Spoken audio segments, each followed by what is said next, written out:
Evening, everyone. Thank you so much for joining us. We know the college process is a very confusing time for a lot of people. It's exciting, but it's also a little challenging. So we are here to support you in every way we can. Tonight's presentation should give you an idea of a basic overview of what to do, and then we will meet together, and that's where we really go over and individualize the process for you and your student. At the end, we'll have some time for questions if you have any questions, but we're happy to be here and start this process.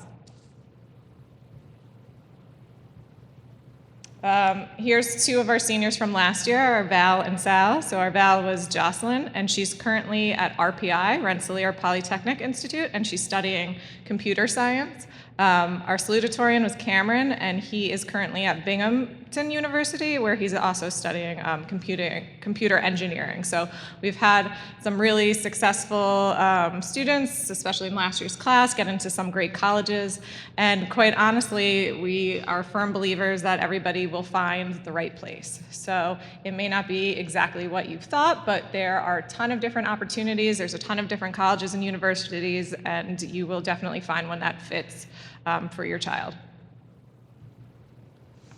This is our Tuckahoe High School guidance page. So we are going to talk about some forms that are important in the college process. We are going to go over some checklists, some reminders, and we just wanted to let you know that everything that we talk about is accessible from our website as well. So if you go to the Tuckahoe High School website and then scroll down, there's going to be a button that says guidance. And once you're at that guidance page, you can see on the top left is the college applications tab. And under that is a ton of different information and all the forms that you might need this year. So everything's accessible there. Our individual senior college meetings, you should have received an email from Sign Up Genius. So Mrs. Nicoletos, who is our guidance secretary, sent out an email already to sign up for your individualized senior college meetings. If you did not sign up or did not get that link, please reach out to Ms. Nicoletos tomorrow to sign up for a meeting. In these individual meetings, it's really a time for us to individualize the process. So things happen really quickly, and we're going to go over different deadlines. But this next month or two is going to come at us rather fast. So these individual meetings are really important. In the meetings, we're going to review your student's transcript. The transcript is what the colleges will see when we're applying to them. We're going to review all of the colleges that they have in Naviance.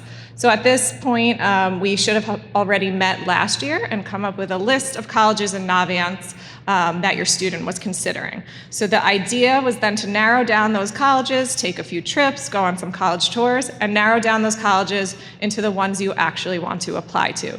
So we can discuss that new updated list when you come to these individual meetings as well. We are going to go over the common application and how exactly to apply using the common application. We will match the common application to Naviance, those are the two platforms that we use, and it helps us seamlessly send the applications and all of the supporting documents to the colleges. We will take a look at the SAT and ACT results, and we can talk about whether or not we want to submit them and how we submit them. And then, most importantly, we'll discuss deadlines and what needs to be done when. Also, just as important, but happens a little bit later, we'll discuss financial aid and filling out the FAFSA, and also different scholarships that we offer as a school, and also national scholarships as well.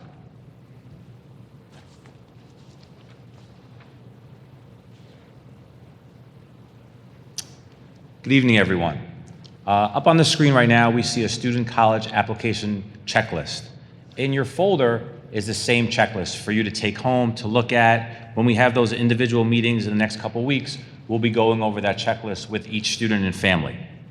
Something important to know is everyone should have accessed the common application already.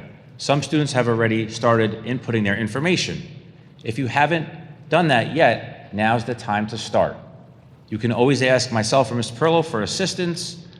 We're there for you. We had some students come in today and ask about the common application and how to get started. We encourage everyone to come to guidance office and ask if they need any assistance. It's always good to take your time with the college application, specifically the Common App, maybe 20 minutes a night, so it's manageable, so we're not making any errors, and so we have time to space it out and check the information we're putting in. This is your application to college, so you want to make sure it looks perfect, and you've looked it over, you've asked your counselor to look it over, you've looked it over, and you had an extra set of eyes on it. Okay, so now's the time, again, if you haven't started that, to start that process. Also on the checklist, it's important to know that SAT and ACT scores are going to be sent by the student. So if you are submitting SAT or ACT scores, it's the student or family's obligation to send the scores from that platform, College Board for SAT or ACT.org. We will remind you of this in our individual meeting, okay? And it's okay if you're not sending test scores. We'll talk with you again in our family meetings to what colleges test scores are mandatory or what colleges are still free and don't have to accept test scores, okay? It's also important at this time that you show the colleges some continued demonstrated interest. What does that look like? Meeting the reps when they come to Tuckahoe in the next month or so. The schedule's in the folder of all of our colleges that are going to be visiting here in the month of September. It's also on Naviance. It's updated daily by Ms. Nicoletos. It's also on our morning announcements, what colleges are here daily. So students, make sure you're listening during the morning for those announcements, or just check Naviance. Okay, you're allowed to leave class and come to the guidance office to meet the reps. All right, this is your time to make a first impression, to shake hands, to look at them in the eyes, to ask some questions, right? And to get that conversation going so they remember you when your application is sent to that university or college. Another way to keep demonstrated interest up is to communicate with the reps. Ask for their business card, send an email, think about something interesting you spoke about in your conversation with them and mention that in the email. They might not get back to you. They're a little busy right now. That's okay. You can send another email in 2 or 3 weeks. You're not bothering them. They want to hear from you. And you're going to hear that at the end of our presentation tonight. That way, when you see them at the college fair in October or when you're visiting campus throughout the fall, you already have a rapport with them. They know you. They're looking for your application. And they know that you're really interested in attending that university. Another way to do that is to follow them on social media, right? When they send you an email and you open it, they log that. When you go on social media and you look at their Instagram or their TikTok nowadays, that's all being logged, right? So the 6 to 8 schools that you're really interested in, make sure you're doing those 2 or 3 things. As we move forward in the presentation, we're going to talk about financial aid, when it opens, right? But we're going to be working through that in the fall. Letters of recommendation. All students should have asked 2 teachers for letters of recommendation by now. If you haven't, now's the time to do that. How do you do that? You speak to the teacher in person, you ask them for a letter of recommendation. You email your teacher from last year and you ask for a letter of recommendation. How do you ask them? You can come to us and we can help you if you need help, right? You're going to send them an invitation via Naviance. That's how they're going to upload their letters of recommendation for you. If you have any trouble, come see myself or Ms. Perillo. We will help you send that email out. We've done that this week for some of our senior students, okay?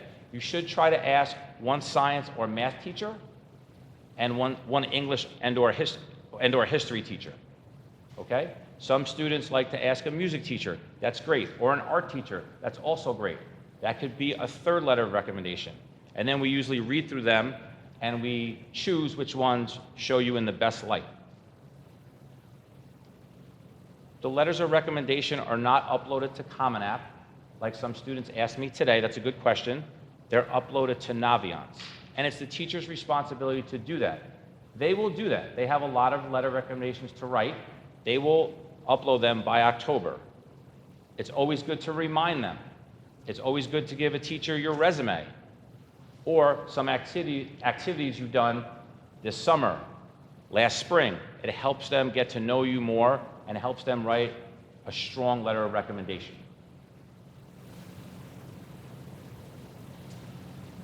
The college essay. Thankfully, we have Miss Iverson.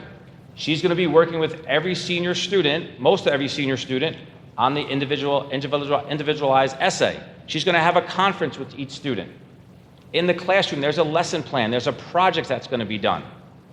Not only how to write your essay, but research on the college, data, stats, all things that are going to get you interested in writing this essay and what colleges you're looking at. It should be completed by September 26th. So that gives us about 2 or 3 weeks. So all the students in the room, you're going to be hearing that from Ms. Iverson very shortly, and she's going to be working with you on this lesson plan. There's also other opportunities to get assistance. We're going to be running a college essay boot camp, per se. We're going to have college representatives here at Tuckahoe, individualized appointments with our seniors, 20 to 30-minute appointments in the month of October with our seniors, which you can sign up for. There'll be some information out on that shortly, where you can get a college admissions officer to look at your essay and to give it some ideas, critique it, just another set of eyes. At that point, if you're done with your personal essay, you might want to look at your supplemental essays. Those are some essays that possibly some Tier 1 or Tier 2 schools are looking for some additional information. So you have Ms. Iverson, you have the school counselors, and we're also providing college admission reps here at Tuckahoe to go through your essays. So there's 3 levels of support.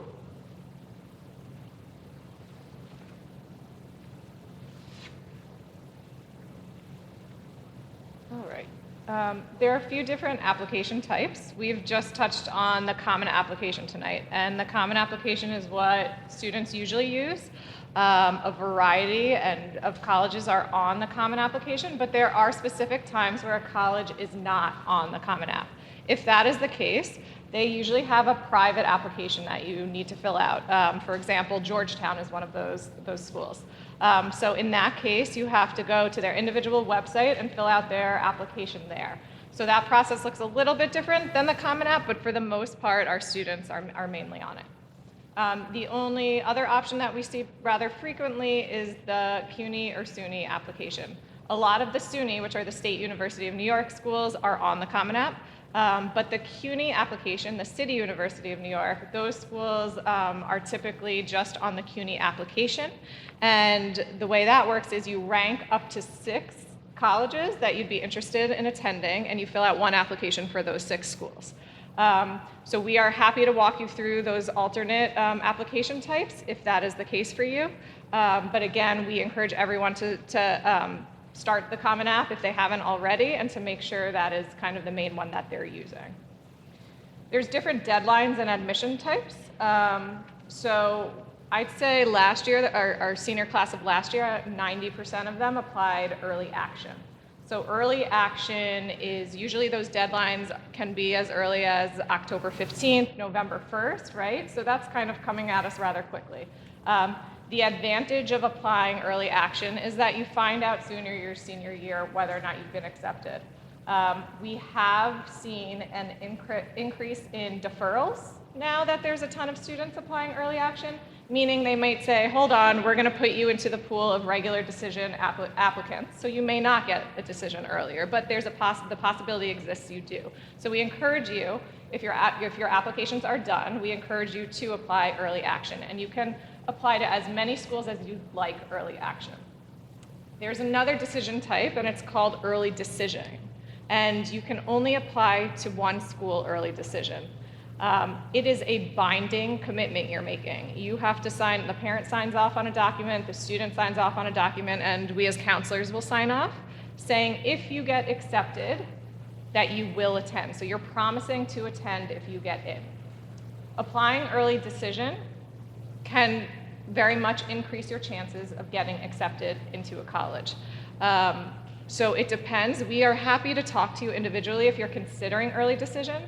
There are some positives and some negatives. You're committing to a college before you know how much you're getting financially, right? So that can scare some people away. But we are happy to walk you through that. Not all colleges offer early decision, so typically most of the private colleges do, but not the state or city schools. And then there's regular admissions, and those deadlines aren't due usually until about January 1st. and you find out later into your senior year whether you've been accepted or denied. And then there's rolling admissions, which we're seeing more commonly, which means basically as soon as you get your application in, the college will begin to look at it and make a decision shortly thereafter. So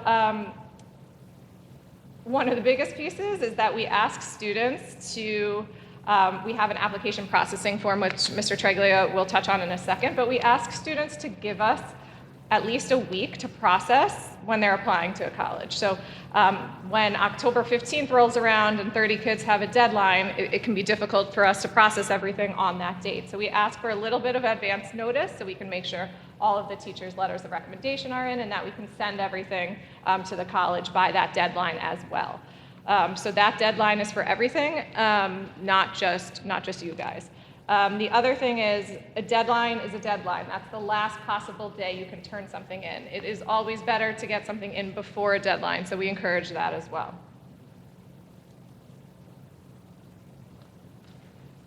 We will take a look in our individual meetings at Naviance, and one of the biggest tools we use on Naviance, which I'm sure most of you saw in your 11th grade meetings, is this scattergram here, which kind of tracks to see, it compares your student to the other students in the past at Tuckahoe High School who have applied to the college that you're interested in as well. This example up here is Marist, and it gives us an idea of the accepted SAT score and GPA that you would need to be an appropriate fit for Marist. So it kind of gives us an idea if the school you're applying to is a safety, target, and reach school.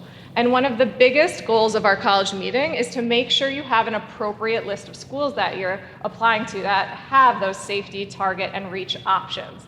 So we'll look at these, we'll look at your colleges together and kind of help you to place it in the correct category so we know that you do have maybe 3 reach schools and 3 target schools and 1 or 2 safety schools, okay? So we want a whole mix of schools when we're applying. Naviance is also a wonderful tool to access information. So all of the college reps, like Mr. Treglia said, that are coming to Tuckahoe, it's a changing landscape for us, so they can reach out to Ms. Nicoletos tomorrow and we might add people. So take a look. It will be in Naviance. There's a What's New section when you log in, and so all the schools will be listed who are visiting us, and you can click on them to sign up. So if you sign up when Marist is coming, let's say, Ms. Nicoletos will know that you're interested and she'll call you down at that time to come for the visit. The other thing that Naviance is super important for, which is a little later on, is scholarship information as well. So you can access everything through Naviance. The job of the student when applying is to submit the application, and you're using Common App to do that. You're actually making the payment and submitting your application through Common App. Once that's done, our job is to submit the student's official transcript, our school profile. Our school profile is a document that describes our high school, how many APs we offer, how many honors classes, what our average SAT score is, what our average ACT score is. So it gives the college reps an idea of what classes we offer and what classes you've taken. We will also send the 2 letters of recommendation as well, and the 3rd letter of recommendation automatically comes from us as guidance counselors. So our job is to send that piece of information. Your job is to send in your actual application as well as your SAT scores or ACT scores if you're submitting those. The transcripts that we send will have the current senior year courses listed on it. So the colleges are very interested to see what you're taking senior year. And this is just a reminder that the last day to change classes is September 12th. So after that date, your classes will stay as is, and the colleges will know that those are the courses that you'll remain in for senior year.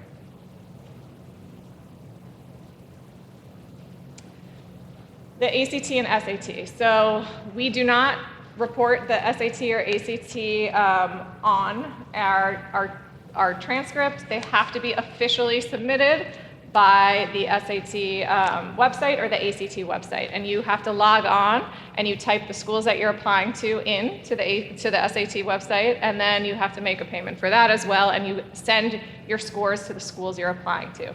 You can even send them before you officially apply to those schools. So we will walk you through that again in our individual meetings, But this is always something that's lingering a little bit, and we don't want a student not to get a decision from a college because they're missing this piece. So this is one other thing that the student is responsible for.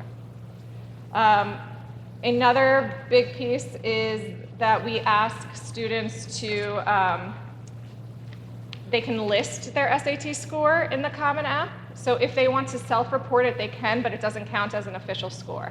But if they are going test optional, which means you are not submitting your scores to a school, then you're not going to list those scores in the Common App because they will see them, okay? So you have to stay consistent. Even if you're not submitting to one school, you don't want to list it in the Common App because they will see it.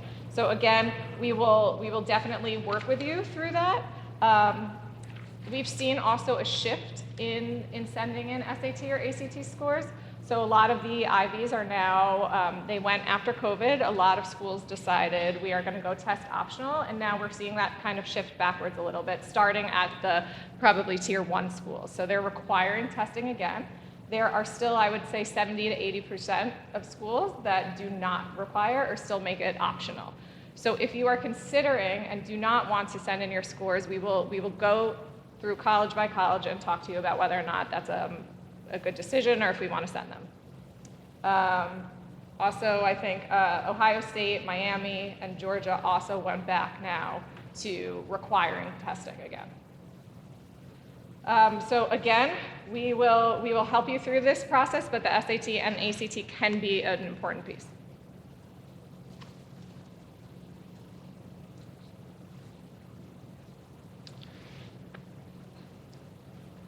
So how do we all pay for this, right? That might be a question on some of the families' minds right now and students. I would encourage the students and families to have an honest conversation when time allows and talk about what that looks like for each family, because each family is different, right? And you might have older siblings in college, or maybe you're an only child and there's some savings for that, but it's good to have that conversation. Scholarships. There's merit aid college scholarships for applicants. That is money that you don't have to pay back. That is money that the college is offering you to get you to come to their university or college.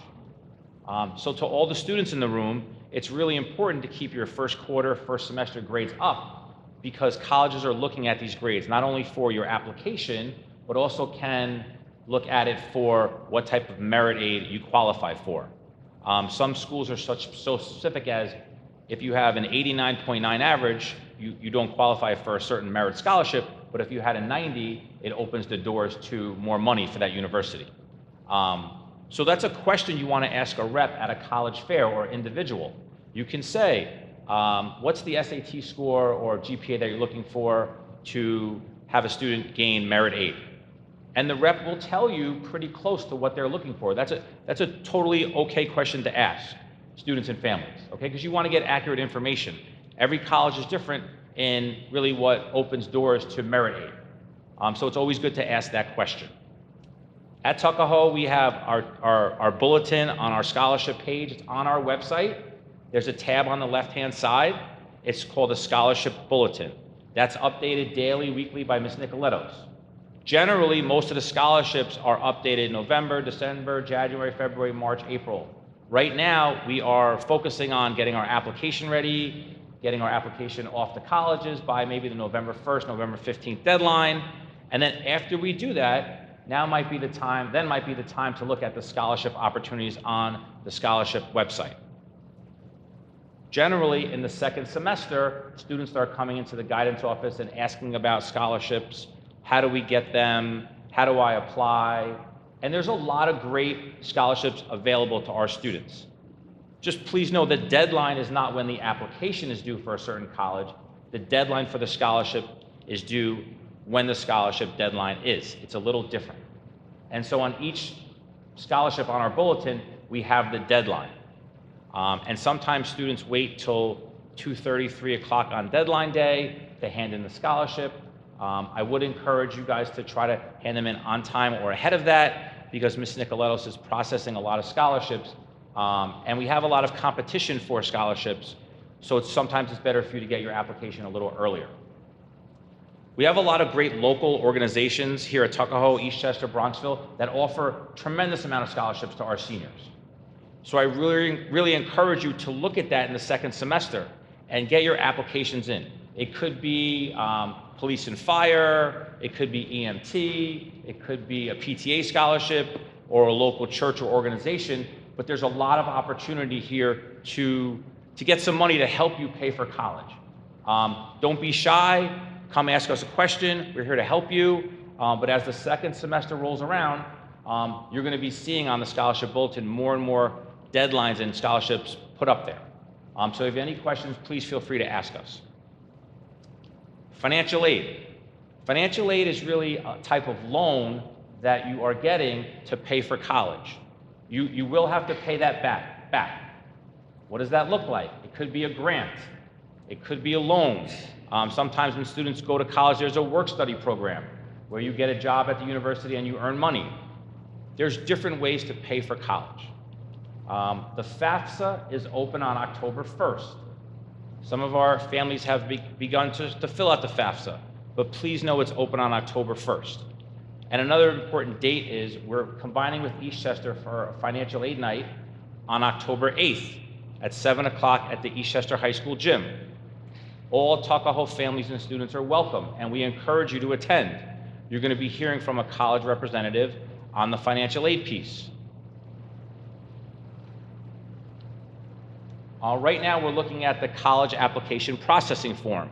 This is the form in your folder on the right-hand side, the first form you're looking at. All students, when you apply to any school on the Common App or on the SUNY application, you have to let the guidance office know, because our job is to send your information to those schools. And how we do that is you fill out a college application processing form. You're going to put the name of the school you apply to, the date. Are you doing early action? Are you doing regular decision? There's all these questions on the form. That tells the guidance office that you've applied, and now it's our turn to send our part out for you. Letters of recommendation, transcript. And so the Common App and Naviance are linked, but we don't know you applied until you give us the processing form. Sometimes a student can forget to write certain colleges on the form. Sometimes they give us a form with 6 to 8 colleges on it. Make sure you take your time and double check, because if we don't have the college on the form, then we don't send the information to that school. So it's always good to double check and try to be a little bit ahead of the game. As Ms. Perla mentioned, sometimes on November 1st, there's 20 to 30 students in a line waiting to hand in the form. So we encourage you to be a little proactive and get the form in 1 week before the due date of your application. 1 week before the due date of your application. The College Cafe. We're lucky to have this program here at Tuckahoe for all senior students in the fall. Every Tuesday at lunch, the College Cafe happens at the counseling office where Ms. Perlo or myself can sit with you individually and go over the Common Application, how to link Naviance and Common App, your personal essay, some questions you can ask at the college fair or when you talk to a rep at Tuckahoe, we can practice that. And so we really encourage the students to take advantage of that club. A few students in the room have already been to the guidance office for a College Cafe visit, working on the Common Application. You don't have to stay for the whole time. It's helpful even if you come for 15, 20 minutes, all right? Because it's gonna give you maybe that confidence, or you have one question that one of us can ask, it can lead to you being successful in the application. Sometimes Ms. Perlo and I go in the hallway and try to invite kids into the College Cafe, all right? So don't run away, maybe don't go to Starbucks for a day, come to the College Cafe for 20, 30 minutes, and then go get your lunch. We're gonna help you review your applications. It's a good time to talk. It's a good time to work on the supplementals, especially as the fall gets more and more intense. Please take advantage of that in September. The College Cafe is also open to 11th grade students, generally in the spring, as a kickstart to the college application process. Hopefully some of you in the room have been there already, you know what it's like. In the spring, we work on resume completion, we work on what colleges you might want to visit, and getting you acclimated to the process.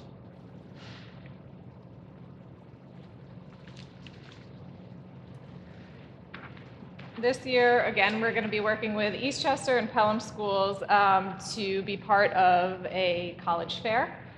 This year it will be held at Eastchester High School in the gym, and it's on October 29th from 7 to 8:30. It is a wonderful opportunity to, again, meet the representatives if you haven't, or reintroduce yourself. A lot of times the reps at those tables are the representatives that are actually reading your application. So if you leave a good impression, it can be very beneficial. So it's another wonderful way to show this demonstrated interest, which we touched on before.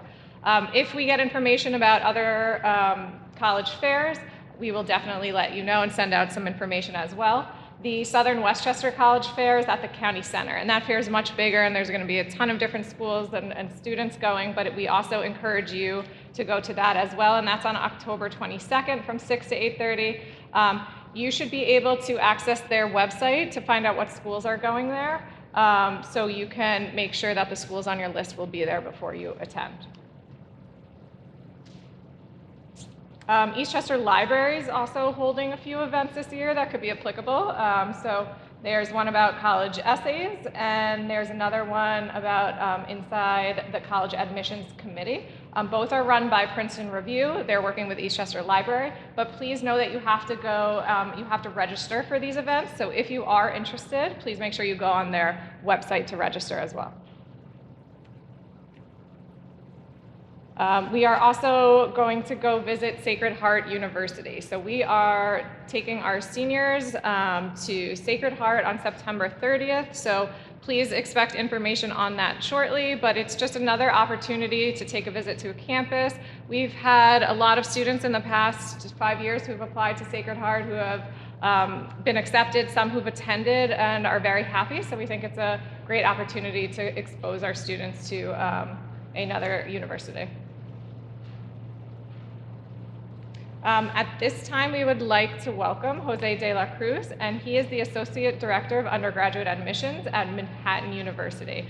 And we find that parents sometimes are interested in asking some questions that maybe the colleges have a different perspective on. And we also asked Jose to touch upon some pretty common questions we get. So I'd like to introduce Jose. Thank you so much for being here.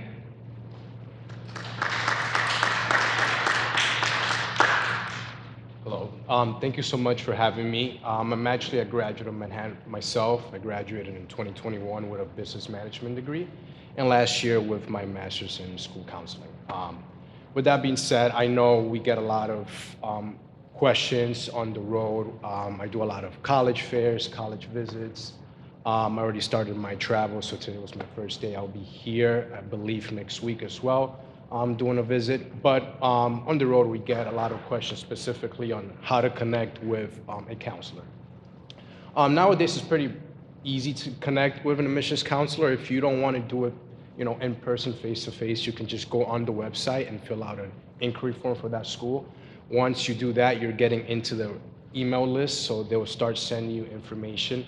You can probably put information about yourself, the program you're interested in, and they'll start sending you info on how to apply, events they're having on campus. So this is the easiest way to do that. How to do it in person, so attend a college visit. Most schools here locally in Westchester, in New York City, more school upstate, they have either regional recruiters who are doing a lot of different areas, so they recruit in specific areas. For example, I recruit in Westchester, but I also go and do more recruiting outside the state. But each school has specific territories and specific counselors in that area. You can check that on the website too. So if you go on the website and you go to the admissions page, you can just check who is the rep in my area. Most of the time they'll have their email available, but you can reach out to them, introduce yourself. I would encourage you to do that if this is one of your top schools. Each school vary on what they're looking for. Typically, schools with an acceptance rate of 50% or lower, you need to demonstrate more interest in that school because they're either getting a lot of applications and it's tougher to get in, or they're just more competitive. So you want to do everything you can to put yourself ahead of other applicants, because applicants applying to these schools are typically in the same requirements, GPA, they have great letters of recommendation, they're all very involved. So what are you going to do to make yourself stand out? So this is something very simple, very easy to do. Just go online, put your name, fill out that form. If you see them at a college fair, fill out the inquiry card. That's another way. So they track all of this. We actually track the times we met with the student. Are they answering emails? Are they just opening it up and just closing it? Are they actually reading it? So schools can track this. So if you're really interested in that school and you're in that wait list and you haven't been active with the school, this is an easy way for the school to say, all right, so if they're not interested in us, we can just move forward with somebody else. So that's just a little insight of what reps are looking at. If you're talking to a school that has less than 3,000 students, connecting with the rep is a little more efficient because they have a say on your application. So for example, smaller colleges and universities, especially private schools, reps who are recruiting are also reading applications. So that person you met might be reading your application, so they might read the application and connect the dots and say, oh, I met this person at a college fair, and they'll check and see that you've connected with them various times. As opposed to a bigger school with 30, 40, 60,000 students, the rep most of the time is not reading that application. They outsource it, so they have different people reading it, so they don't really have a say on that connection. So this is why it's important to do as much as you can to show demonstrated interest. When it comes to finding a college for your right fit, it varies by student. I always tell students to look for what's important to you.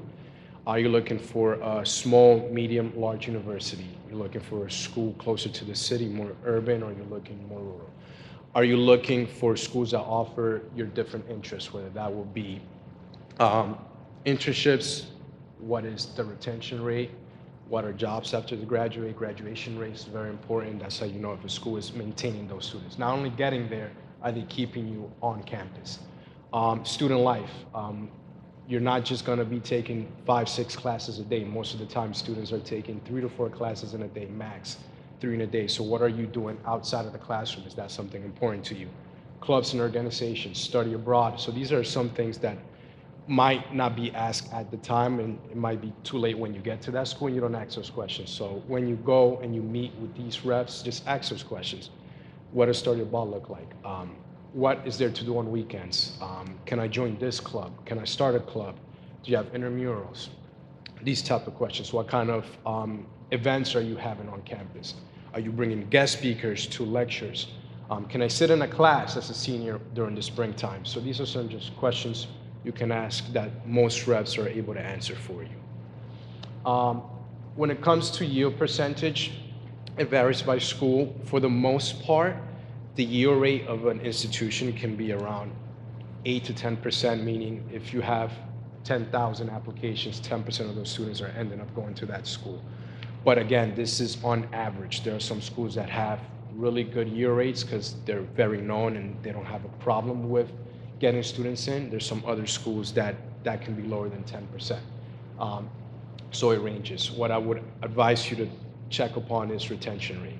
A good retention rate can be anything above 65%. Really good schools have a retention rate of 75% or higher. And graduation rates higher than 80% is a really good graduation rate. And graduating within 4 years, of course. This is the number you want to look at. If students are graduating between 4, 5, 6 years for a bachelor's, what is that looking like? What programs are they struggling with to graduate students? So typically, programs in STEM have a lower graduation rate.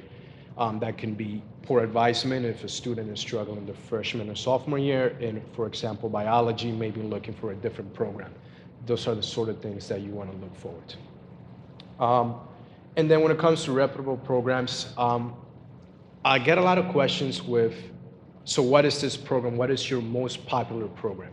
Being at Manhattan, our most popular program is engineering, but we have a wonderful school of business. We have great programs in criminology, psychology. So a school might be known for a specific program, but more importantly is the staff. When you're looking at the staff, the faculty, what are they doing to get students in that specific program? There's a lot of wonderful biology programs, but what is the pre-professional program, the pre-med, pre-vet, pre-health program looks like?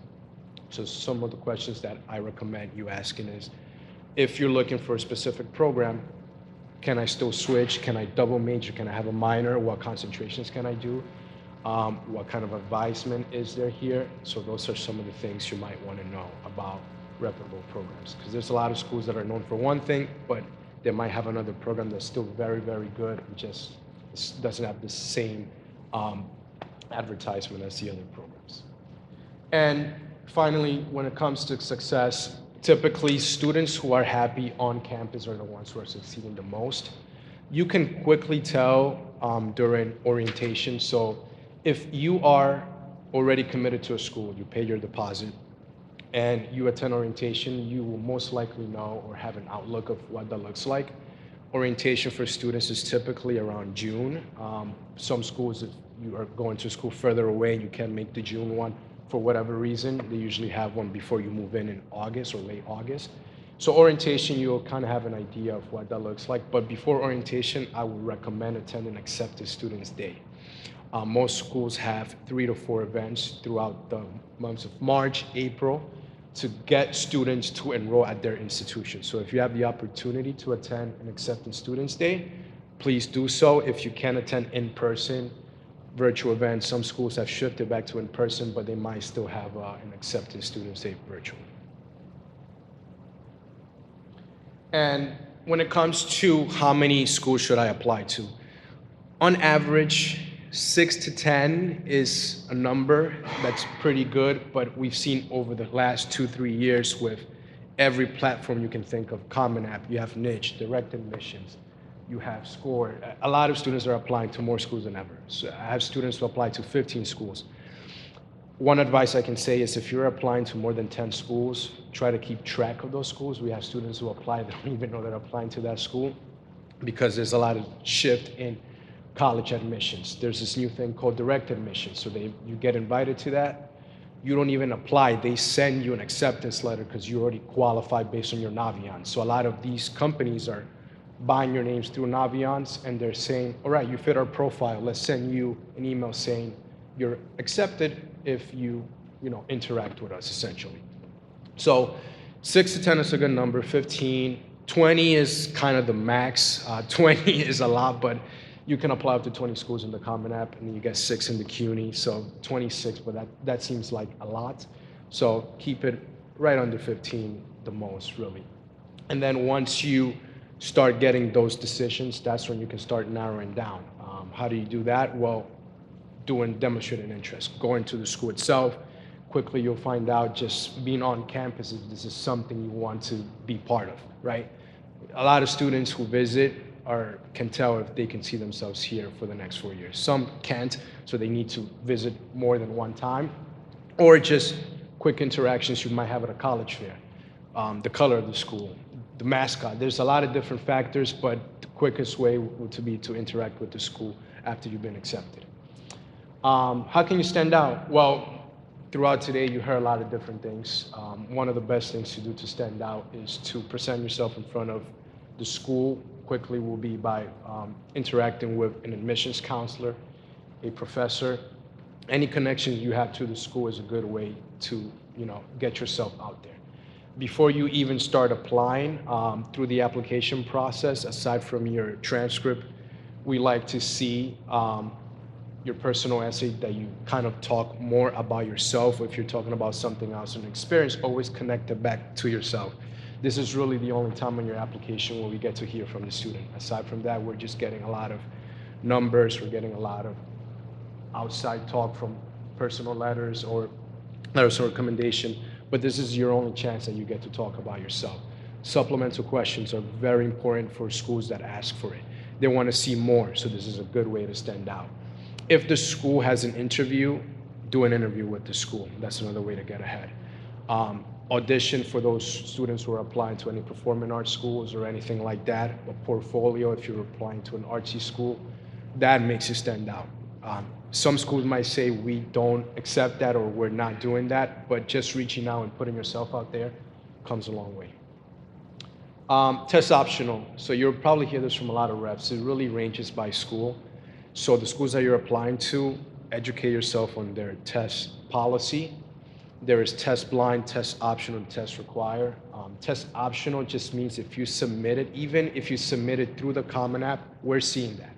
So if you don't want to submit it at all or you have questions, just don't put it on the Common App because every school is different. The way each school measures their merit base varies. For example, some schools have a GPA that is 80% of the way they factor into their scholarship. Some schools might have it 50% and other percentage of what they're looking for. Every school is different, but it is important for you to know what their test policy is. If there are tests required, obviously you will need to submit. Most schools in the Northeast are optional, except for the ones that are highly competitive for Ivy Leagues. Down south, since there's been a surge of students from up here going down south, they're switching to tests required.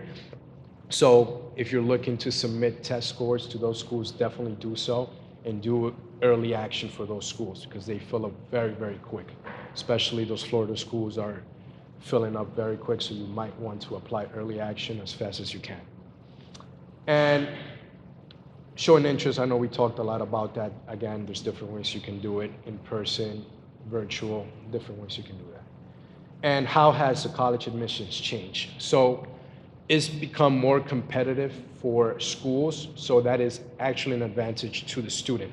What that means is, since there's so many students from different states applying to different states, you might get a lot of different perks staying in New York, whether that will be for smaller institutions or state schools.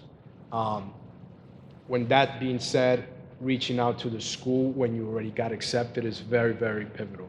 So if you have 8 schools you've been accepted to, and 2 of them have very similar programs, you guys can use that as your advantage.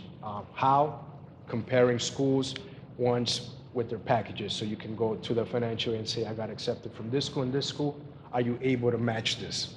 We have a lot of families getting more savvy, so this is a good way to get the best package. Think of college as you're shopping for a car, right? Where you don't just go to one dealership and just buy right away. So you might want to shop around. That is once you've been accepted, because you have the upper hand on the school. You already got your decision. Now, if you got accepted to a school, early action, early decision, that is a different case because typically those types of schools have a lower acceptance rate, so you might want to act fast on the deadline. So the national deadline is May 1st. Some schools are very serious on that deadline, so if you don't make your deposit, you can miss on that opportunity. So make sure you do everything you can before that date. You don't want to run up after May 1st and then come back to the school and say, is this spot still available? Like I said, there's a lot of competitive schools down south that fill up very quick. If you've been put in the waiting list, that doesn't necessarily mean they're denying you. It just means they have a lot of students and they might want to fill up for a specific program. So over the last few years, especially last year, I saw a lot of schools who had a huge waiting list, and then they decided after May 1st to send those acceptances. And a lot of families already deposited somewhere else, so that, it's good to kind of negotiate with these schools before that deadline, so if an opportunity comes up, you still have that in the back of your pocket. Thank you so much. Thank you. We would like to open it up. If anybody has questions for us or Jose, we're happy to answer them. And if not, we are happy to talk to you individually at our meetings as well. If somebody wants any questions privately, I also have my business card, so feel free to also grab that if you have any questions. All right. Well, thank you guys so much for coming. And we'll see you all shortly in our offices. Today.